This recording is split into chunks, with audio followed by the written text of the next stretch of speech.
चटपटी पकौड़ी खिलाओ वरना अमित भैया रो पड़ेंगे। सुमी वापस किचन में जाती है। अब वो असली प्रो होम मेकर मोड में थी।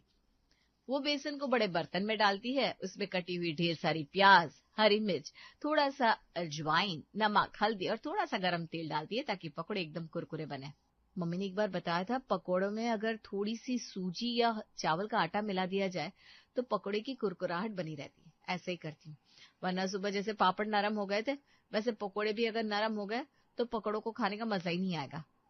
कढ़ाई में खौलते तेल में सोमी पकौड़े छोड़ देती है। पकौड़े जैसे ही सुनहरे और क्रिस्पी होते हैं वो उसी कढ़ाई से बाहर निकालकर ऊपर से थोड़ा चाट मसाला छिड़क देती है। चलो माना कि ये टीवी सीरियल वाली परफेक्ट रोमांटिक बारिश नहीं है। यहाँ कपड़े नहीं सूखते, पापड़ सिल जाते हैं और किचन में बाढ़ आ जाती है।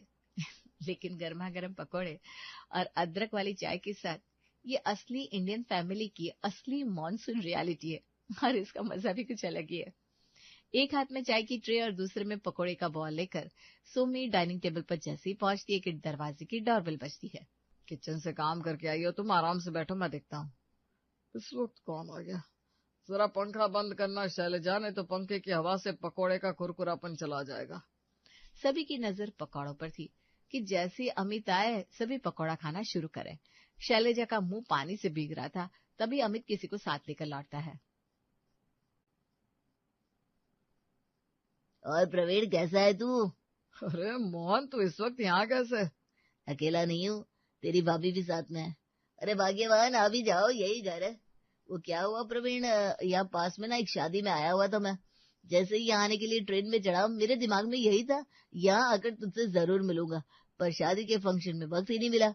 अभी हमारी 1 घंटे बाद की रिटर्न की ट्रेन थी। ये बारिश के चक्कर में हम जरा पहले ही निकल गए। पर तुम्हारी भाभी, इन्हें तो भाई बाजार में करनी थी खरीदारी, और एक खरीदारी के चक्कर में बारिश में हम फंस गए। अब जब बारिश में फंसी गए थे तो मुझे तेरे घर का ध्यान आया। 2 कदम दूरी पर खड़े थे हम, तो हम भी यहाँ आ गए। इसी बहाने तुझसे, भाभी जी से और बाकी सबसे मिलना भी हो जाएगा। कुछ देर अभी यही है हम, फिर अमित हमें स्टेशन छोड़ देगा। मोहन के पीछे पीछे सुजाता अंदर आती है और सीधा पकौड़े के सामने रखी चेयर पर बैठ जाती है। जैसा आपने बताया था बिल्कुल वैसा ही व्यवहार है प्रवीण भाई साहब का।